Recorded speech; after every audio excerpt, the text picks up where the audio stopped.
ಗ್ರಂಥಾಂತರಂಗದಲ್ಲಿ doctor KS. Narayanachar ಇವರು ಬರೆದ ಮಹಾಭಾರತ ರೋಚಕ ಕಥಾಮಾಲಿಕೆ 1 ಶ್ರೀ ಮಹಾಭಾರತ ಪಾತ್ರ ಪ್ರಪಂಚ ಹೊಸ ಸೇರ್ಪಡೆಗಳೊಂದಿಗೆ ಅಧ್ಯಾಯ 10 ದ್ರೋಣರ ಪಾತ್ರದ ಪರಿಚಯದ ಮೊದಲನೆಯ ಭಾಗ. ದ್ರೋಣವೆಂಬುದು ಯಾಗಭೂಮಿಯಲ್ಲಿ ಪವಿತ್ರ ಸೋಮರಸವನ್ನು ಬ್ರಹ್ಮಾನಂದಕ್ಕೆ ಸಂಕೇತವಾದ ಒಂದು ಬಳ್ಳಿಯ ರಸವನ್ನು ಮಹರ್ಷಿಗಳು ಶೇಖರಿಸಿಡುತ್ತಿದ್ದ ಪಾತ್ರೆಯ ಹೆಸರು. ಮುಂದೆ ಆರ್ಯ ವ್ಯವಹಾರದಲ್ಲಿ ಇದೊಂದು ಅಳತೆಗೂ ಹೆಸರಾಯಿತು. ಕೊಳಗ ಎಂಬಂತೆ ಭರದ್ವಾಜ ಪುತ್ರನಾದ ದ್ರೋಣ ಇಂಥದೊಂದು ಪಾತ್ರೆಯಲ್ಲಿ ಬೆಳೆದವನಾಗಿ ಆ ಹೆಸರೇ ಅವನಿಗೆ ಬಂದಿತೆಂದು ಹೇಳುವರು. ಅಗಸ್ತ್ಯ ವಶಿಷ್ಠರೂ ಹೀಗೆ ಕುಂಭ ಸಂಭವರಾಗಿ ಮಹಾಪುರುಷರಾದರೆಂಬ ನಿರೂಪಣೆಗೆ ವೈದಿಕ ವ್ಯವಹಾರದಲ್ಲಿ ದಿವ್ಯ ಸಾಂಕೇತಿಕ ಅರ್ಥವಿದೆ. ದ್ರೋಣನ ಹೆಂಡತಿ ಕೃಪಾಚಾರ್ಯನ ತಂಗಿ ಕೃಪಿ ಎಂಬ ವಿಜಯೆ. ಕೃಪನೂ ಕೃಪಿಯೂ ಅವಳಿ ಮಕ್ಕಳು. ಇವರ ಜನನದ ಹಿನ್ನೆಲೆಯಲ್ಲೂ ಬ್ರಾಹ್ಮಣರು ಯುದ್ಧ ವಿದ್ಯೆಗೆ ಇಳಿದ ಹಿನ್ನೆಲೆಯೇ ಇದೆ. ಗೌತಮ ಗೋತ್ರದ ಶರದ್ವಂತನೆಂಬ ಋಷಿಯ ಮಕ್ಕಳಿವರು. ಹುಟ್ಟುವಾಗಲೇ ಬಿಲ್ಲು ಬಾಣಗಳೊಡನೆ ಹುಟ್ಟಿದ ಇವನಿಗೆ ಶರದ್ವಂತನೆಂಬುದು ಬಳಕೆಯ ಹೆಸರಾಯಿತು. ಈ ಜಾತಿಗೆ ಇರುವ ಸಾಂಕೇತಿಕಾರ್ಥವನ್ನು ಗಮನಿಸಿ. ಈ ಶರದ್ವಂತನಿಗೆ ಜಾನಪದಿ ಎಂಬ ಅಪ್ಸರೆಯಲ್ಲಿ ಹುಟ್ಟಿದ ಮಕ್ಕಳೇ ಕೃಪಾ ಕೃಪಿಯರು. ತಂದೆಯೂ ತಾಯಿಯೂ ಈ ಶಿಶುಗಳನ್ನು ಬಾಣಗಳ ಹಾಸಿಗೆಯಲ್ಲಿ ಬಿಟ್ಟು ಹೊರಟಾಗ ಕಾಡಿನ ಬೇಟೆಗೆಂದು ಬಂದ ಶಂತನುವಿಗೆ ಚಾರರ ಮೂಲಕ ದೊರೆ ಅರಮನೆಗೆ ತಂದು ಕೃಪೆಯಿಂದ ಬೆಳೆಸಿದನಾಗಿ ಇವರಿಗೆ ಈ ಕೃಪ ಕೃಪಿ ಹೆಸರುಗಳೇ ಉಳಿದು ಬಿಟ್ಟವು. ಅರಮನೆಯಲ್ಲಿ ವಾಸ, ಧನುರ್ವಿದ್ಯೆಯಲ್ಲಿ ಹುಟ್ಟಿನಿಂದಲೂ ತಂದೆಯ ಅಂಶದಿಂದಲೂ ಒಲವು. ಬಳುವಳಿಯಾಗಿ ಪಡೆದ ಕೃಪ ಹೆಚ್ಚು ಕಡಿಮೆ ಕ್ಷತ್ರಿಯನಂತೆಯೇ ಬೆಳೆದು ಕುರುಕುಲಕ್ಕೆ ಆದಿಗುರುವಾಗಿ ಕೌರವ ಪಾಂಡವರ ಪ್ರಾರಂಭಿಕ ಶಿಕ್ಷಣಕ್ಕೆ ಕಾರಣನಾದ. ಇವನ ತಂಗಿಯಲ್ಲೂ ಅದೇ ಕ್ಷಾತ್ರ ರಕ್ತಗತವಾಗಿ ಬಂದಿತ್ತೆಂದು ಕಾಣುತ್ತದೆ. ಇತ್ತ ತಂದೆ ಭರದ್ವಾಜನಿಂದಲೂ ಗುರು ಅಗ್ನಿವೇಶನಿಂದಲೂ ದ್ರೋಣನಿಗೆ ಬಲವಾಗಿ ಇಳಿದು ಬಂದ ಕ್ಷಾತ್ರ ಬುದ್ಧಿ ಕೃಪಿಯನ್ನು ಕೂಡಿದ ಮೇಲೆ ಬೆಳೆದು ಅತಿ ಕ್ಷಾತ್ರದ ವೃಣದಂತೆ ಹುಟ್ಟಿದವನೇ ಅಶ್ವತ್ಥಾಮ.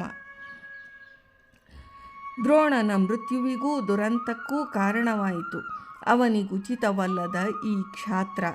ತಂದೆಯಿಂದ ಬಂದ ವೇದಶಾಸ್ತ್ರ ಜ್ಞಾನ ಭಂಡಾರ ಅವನ ಶ್ರೇಯಸ್ಸಿಗೆ ಹೊಟ್ಟೆಯ ಪಾಡಿಗೆ ಸಾಕಾಗಿತ್ತು.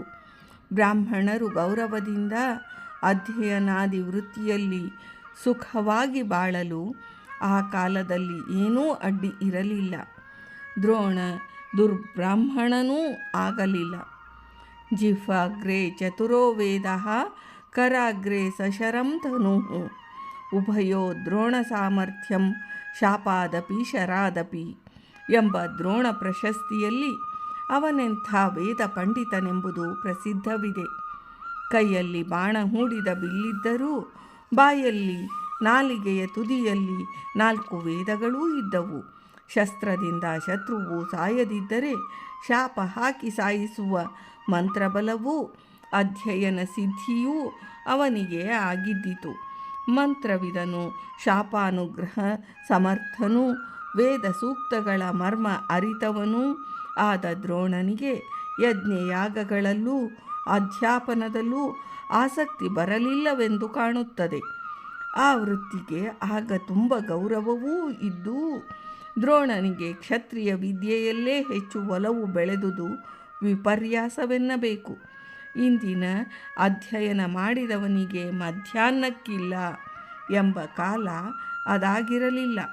ಹಾಗಾಗಿದ್ದರೆ ಆಪತ್ಸು ಅನಂತರಾವೃತ್ತಿ ಎಂಬ ಸ್ಮೃತಿ ವಚನದಂತೆ ಒಂದು ಮೆಟ್ಟಿಲು ಕೆಳಗಿಳಿದು ದ್ರೋಣ ಕ್ಷತ್ರವೃತ್ತಿಯನ್ನವಲಂಬಿಸಿದ್ದು ಸರಿಯಾಗುತ್ತಿತ್ತು. ವಿನಾಕಾರಣ ಹಾಗೆ ಮಾಡದ್ದರಿಂದ ಅದು ವರ್ಣಸಂಕರ ದೋಷವಾಯಿತು. ಈ ಸಂಕರಕ್ಕೆ ಪರಶುರಾಮರ ಉದಾಹರಣೆಯೂ ಪ್ರಚೋದನೆ ಇತ್ತು. ಬ್ರಾಹ್ಮಣರು ಬಿಲ್ಲು ಹಿಡಿಯುವುದೇ ಅಂದು ಒಂದು ಫ್ಯಾಷನ್ ಆಗಿದ್ದಿರಬೇಕು. ಅವರ ತಂದೆ ಜಮದಗ್ನಿಗೆ ಬಿಲ್ಲುವಿದ್ಯೆಯಲ್ಲೇ ಹೆಚ್ಚು ಒಲವಿದ್ದುದು, ಸೋದರಳಿಯನಾದ ವಿಶ್ವಾಮಿತ್ರನಿಗೆ ದೊರೆಯಾಗಿಯೂ ಬ್ರಾಹ್ಮಣ್ಯದಲ್ಲೇ ಹೆಚ್ಚು ಒಲವಿದ್ದುದು. ಇದರಿಂದಾದ ಅನರ್ಥ ಪರಂಪರೆಗಳು ಜಗತ್ಪ್ರಖ್ಯಾತವಿದೆ. ಬಾಳುವುದಕ್ಕೊಂದು ಒಲವಿಗಂಟಿದ ಗೌರವಾನ್ವಿತ ವೃತ್ತಿ ಇದ್ದರೆ ಸಾಕೆಂಬುದು ಅಂದಿನ ಸಮಾಜಶಾಸ್ತ್ರಕಾರರ ಸ್ಮೃತಿಕಾರರ ಮತ. ಸಲ್ಲದ ಮಹತ್ವಾಕಾಂಕ್ಷೆಯ ಭೂತ ಹಿಡಿದವನಿಗೆ ಇದೆಲ್ಲ ಪಟ್ಟಬದ್ಧ ಹಿತಾಸಕ್ತಿಗಳ ಜಾಲವೆಂಬ ಭ್ರಮೆಯುಂಟಾಗಿ ಸಮಾಜದ ಚೌಕಟ್ಟಿಗೂ ಅದರ ಹಿತಕ್ಕೂ ಮೀರಿ ನಿಲ್ಲುವುದು ಅಂದು ಇಂದು ಇರುವ ನಿತ್ಯ ರೋಗ.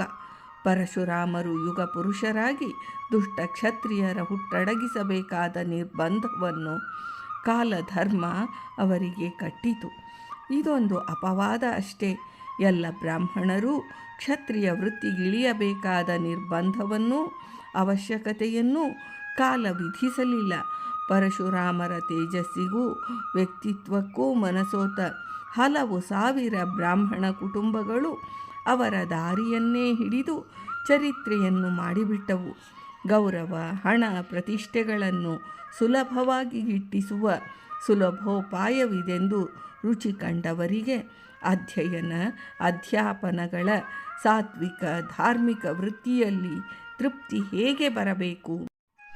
ಒಬ್ಬ ವಿಶ್ವಾಮಿತ್ರನಿಗೆಲ್ಲೋ ದಿಕ್ಬಲಂ ಕ್ಷತ್ರಿಯ ಬಲಂ ಬ್ರಹ್ಮತೇಜೋ ಬಲಂ ಬಲಂ ಎಂಬ ಪ್ರಜ್ಞೆಯುಂಟಾಯಿತೇ ವಿನಃ ಬ್ರಹ್ಮ ತೇಜಸ್ಸನ್ನು ಆಸ್ತಿಯಾಗಿ ಪಡೆದು ಹುಟ್ಟಿ ಬಂದವರಿಗೆ ಆ ಪ್ರಜ್ಞೆ ಉಳಿಯದ ಕಾಲ ಅದು. ಕ್ಷತ್ರಿಯನಾಗಿ ಹುಟ್ಟಿಯೂ ಅರವಿಂದೋ ಅವರಿಗೆ ಕ್ಷಾತ್ರ ರುಚಿಸದೆ, ಪರದೇಶ ರೀತಿಯ ಜೀವನ ಮೌಲ್ಯವೂ ರುಚಿಸದೆ, ಋಷಿ ಮುನಿ ಯೋಗಿಯ ಜೀವನ ಸಿದ್ಧಿ ಸಾಧನೆ ತಪಸ್ಸು ಅಧ್ಯಯನ ರುಚಿಸಿ ಮಹಾಪುರುಷರಾಗಿ ಅಮರರಾದುದು ಆ ಶತಮಾನದ ಅಪರೂಪ ಅಪವಾದ ಸಂಗತಿಯಾದಂತೆ ಸಿಕ್ಕವರೆಲ್ಲ ಅವರ ಅನುಯಾಯಿಗಳೆಂದು ಹೇಳಿಕೊಂಡು ಫ್ಯಾಷನ್ಗೆ ಬಿದ್ದು ಇದೊಂದು ಕಲ್ಟ್, ಅಂಧಶ್ರದ್ಧಾ ಪರಂಪರೆ ಏರ್ಪಟ್ಟಂತೆ ಹಿಂದಿನ ವಿಶ್ವಾಮಿತ್ರರಿಗೂ ಆಗಿರಬೇಕು. ಜಮದಗ್ನಿಯದು ಪರಶುರಾಮರದು ಒಂದು ಈ ದಿಕ್ಕಿನ ವಿರುದ್ಧ ಕಲ್ಟಾಗಿ ಬೆಳೆದು ಅದಕ್ಕೆ ಭರದ್ವಾಜನೂ ದ್ರೋಣನೂ ಬಲಿಯಾದರೆಂದು ಕಾಣುತ್ತದೆ. ವೇದಶಾಸ್ತ್ರಕ್ಕೆ ಗಂಟು ಬಿದ್ದರೆ ದ್ರೋಣನಿಂದ ಆಗಬಹುದಿದ್ದ ಲೋಕೋಪಕಾರ ಶಸ್ತ್ರವಿದ್ಯೆಗೆ ಗಂಟು ಬಿದ್ದುದರಿಂದ ಆಗಲಿಲ್ಲ, ಲೋಕನಾಶವೇ ಆಯಿತು. ಕುರು ಪಾಂಚಾಲರ ನಡುವೆ ಮೊದಲೇ ಬೆಳೆದಿದ್ದ ದ್ವೇಷವನ್ನು ದ್ರೋಣ ಸ್ವಾರ್ಥ ಬೆಳೆಸಿತು. ಆದರೆ ಜ್ವಾಲೆಯಲ್ಲಿ ಕುರುಪಂಚಾಲ ವಂಶವೇ ನಾಶವಾದುದಲ್ಲದೆ ದ್ರೋಣನೂ ನಾಶವಾದ, ಅಶ್ವತ್ಥಾಮನೂ ನಾಶವಾದ.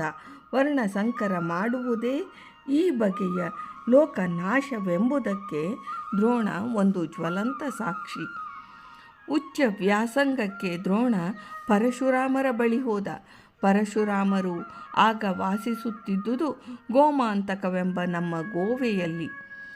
ಕ್ಷಾತ್ರ ರೂಪ ಮಾಸಿದ್ದರೂ ಅಳಿದುಳಿದ ಮಿಶ್ರ ಕ್ಷತ್ರಿಯರಿಗೆ ಅವರ ಬಳಿ ಹೋಗಲು ಇನ್ನೂ ಹೆದರಿಕೆ ಇದ್ದಿತು.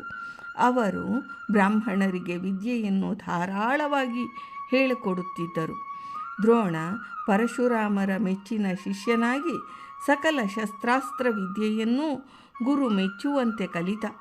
ಆ ವೇಳೆಗಾಗಲೇ ಗಂಗಾದೇವಿ ತನ್ನ ಪುತ್ರ ಭೀಷ್ಮನಿಗೂ ಆ ಪರಶುರಾಮರಲ್ಲೇ ಧನುರ್ವಿದ್ಯೆ ಕಲಿಸಿದ್ದಳು. ಆವರೆಗೆ ಭೂಸ್ಪರ್ಶವೇ ಇರದ ಭೀಷ್ಮ ಲೋಕಕಂಟಕನಾಗಲಾರ ಎಂಬ ಭಾವದಿಂದಲೋ ಗಂಗೆ ಬಂದು ಕಾಲಿಗೆ ಬಿದ್ದ ಕೃಪೆಯಿಂದಲೋ ಭೀಷ್ಮನ ಸಾತ್ವಿಕ ತೇಜಸ್ಸಿಗೆ ಮನಸೋತೋ ಕೋಪ ಆರಿದ್ದ ಪರಶುರಾಮರು ಅವನಿಗೂ ಹೃದಯಪೂರ್ವಕವಾಗಿ ಕಲಿಸಿದರು. ಭೀಷ್ಮ ಜಾತಿಯಿಂದ ಕ್ಷತ್ರಿಯನಾಗಿಯೂ ಮುಂದೆ ಭೀಷ್ಮಾಚಾರ್ಯ ಎನಿಸಿಕೊಂಡಂತೆ ಬ್ರಾಹ್ಮಣರ ಸ್ವಭಾವವನ್ನು ಮೈಗೂಡಿಸಿಕೊಂಡದ್ದು ಈ ಗುರು ಕೃಪೆಯಿಂದ, ಸದ್ಗುರು ಸಂಘದಿಂದ ಎನ್ನಬೇಕು. ದ್ರೋಣ ಭೀಷ್ಮರಿಗೆ ಹೀಗೆ ಲೋಕೋತ್ತರ ಗುರು ಪರಶುರಾಮರಿಂದ ವಿದ್ಯೆ ದೊರೆತು ಮುಂದೆ ಅದು ಪಾಂಡವರಂಥ ಸಾತ್ವಿಕ ಶ್ರೀಕೃಷ್ಣ ಭಕ್ತ ನಿರಪರಾಧಿ ಕ್ಷತ್ರಿಯರ ವಿರುದ್ಧ ಉಪಯೋಗಿಸಲ್ಪಟ್ಟು ಯುಗಕ್ಷಯವಾದುದು ಈ ವರ್ಣಸಂಕರ ಮಹಾದೋಷದ ಮಹಾಫಲವಾಯಿತು. ದ್ರೋಣರ ಹಾಗೂ ದೃಪದರ ಗೆಳೆತನದ ಬಗ್ಗೆ ನಾಳಿನ 2ನೆಯ ಭಾಗದಲ್ಲಿ ನೋಡೋಣ. ಇವತ್ತಿನ ಈ ಭಾಗವನ್ನು ವೃಂದಾವನ ವಿಹಾರಿ ಶ್ರೀಕೃಷ್ಣನಿಗೆ ಸಮರ್ಪಣಾ ಮಾಡ್ತೇನೆ. ಶ್ರೀಕೃಷ್ಣಾರ್ಪಣಮಸ್ತು.